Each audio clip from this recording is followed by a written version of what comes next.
हिंदू धर्म से जुड़े प्रत्येक देवी देवता से जुड़े तथ्य हमेशा ही रोचकता पैदा करने में सफल रहे हैं। फिर चाहे वह अपने भक्तों को वरदान देने के संदर्भ में हो या फिर किसी दुष्ट प्राणी को दंड देने की बात हो। हिंदू इतिहास की कहानियां हमें पल पल अचंभित करती हैं।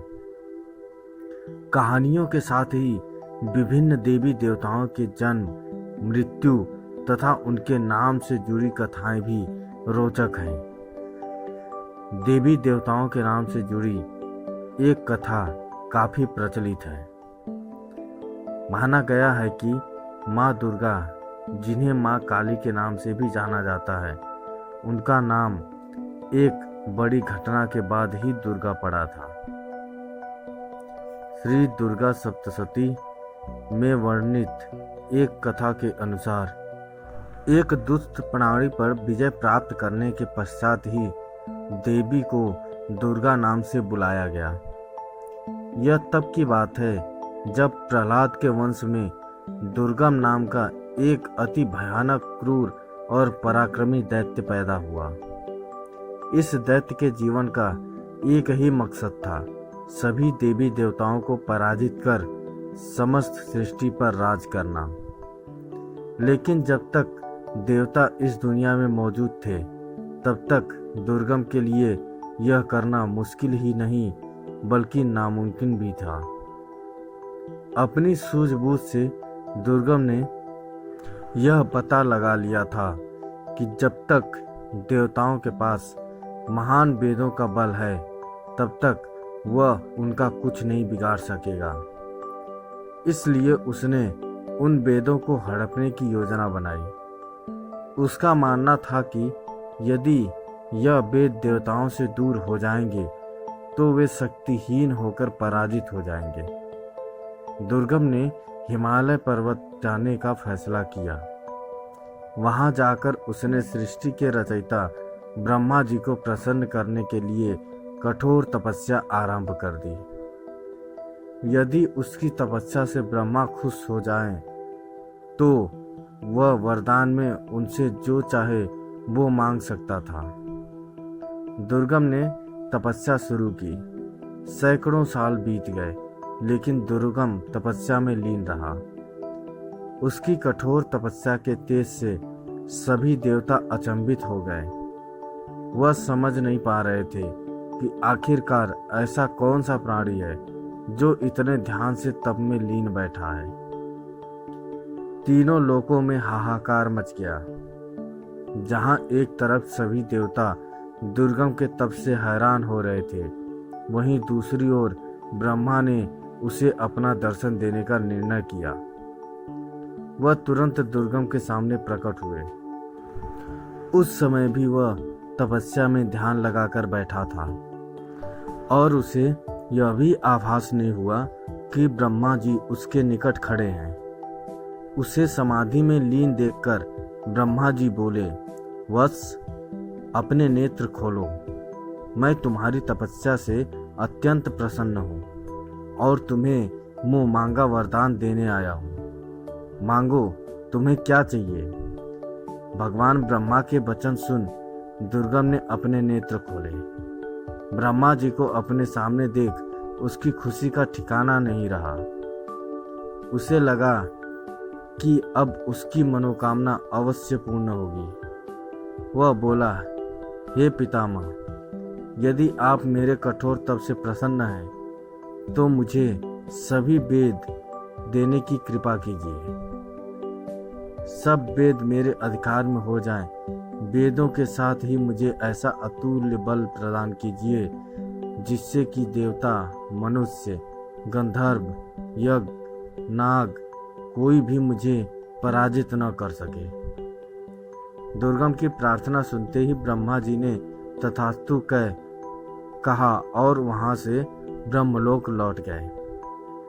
ब्रह्मा जी द्वारा दुर्गम को वरदान देते ही देवता, ऋषि, मुनि सारे वेदों को भूल गए। इतना ही नहीं, सभी स्नान, संध्या, हवन, श्राद्ध, यज्ञ एवं जप तप आदि वैदिक क्रियाएं नष्ट हो गई। सारे भूमंडल पर भीषण हाहाकार मच गया।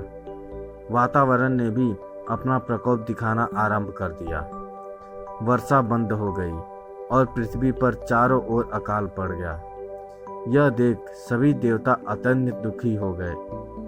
केवल यही उनकी चिंता का कारण नहीं था, बल्कि शक्तिहीन हो जाने की वजह से दैत्यों से पराजित हो गए और हर जगह दैत्यों का राज था और देवता परेशान थे।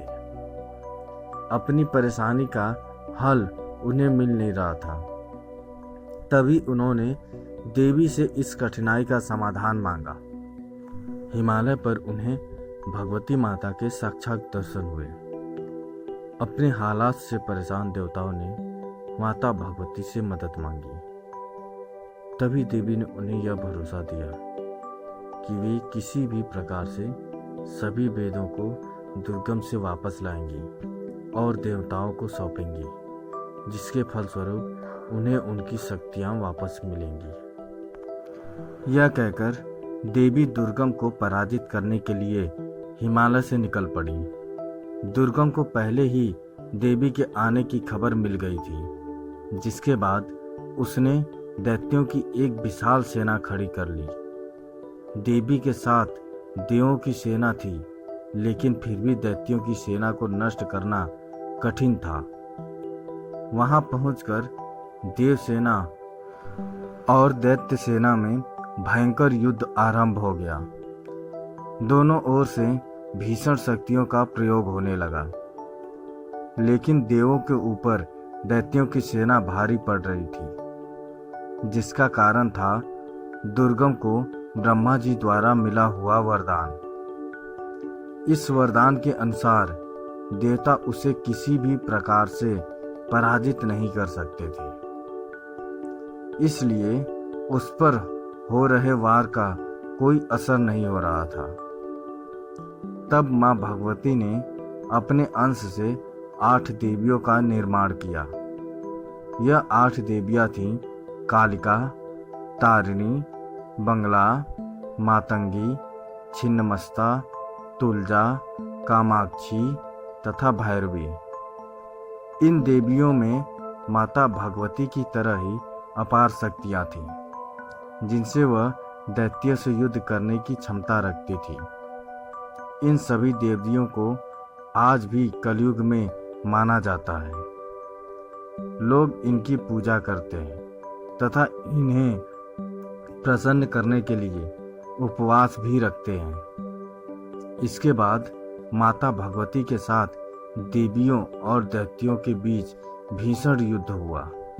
धीरे धीरे सभी दैत्य पराजित होने लगे। माता भगवती द्वारा बनाई गई देवियों के सामने दैत्यों की शक्तियां बेकार लगने लगी। अंत में माता जगदम्बा के वार से दुर्गम का वध किया। इस तरह दुष्ट एक पापी दैत्य दुर्गम के प्राण हर लिए गए। दुर्गम को पराजित करने की खुशी में सभी देव आकाश लोक से माता पर फूलों की वर्षा करने लगे। माता भगवती द्वारा दुर्गम को मारकर देवताओं को वेद दिए गए, जिसके बाद उनकी सभी शक्तियां लौट आईं। इस घटना के बाद ही दुर्गम का वध करने के कारण भगवती का नाम दुर्गा पड़ा। दोस्तों, भगवती माता की यह कहानी आपको कैसी लगी, हमें कमेंट करके ज़रूर बताएं। अगर अच्छी लगी तो शेयर करें, सब्सक्राइब करें और लाइक करें। धन्यवाद।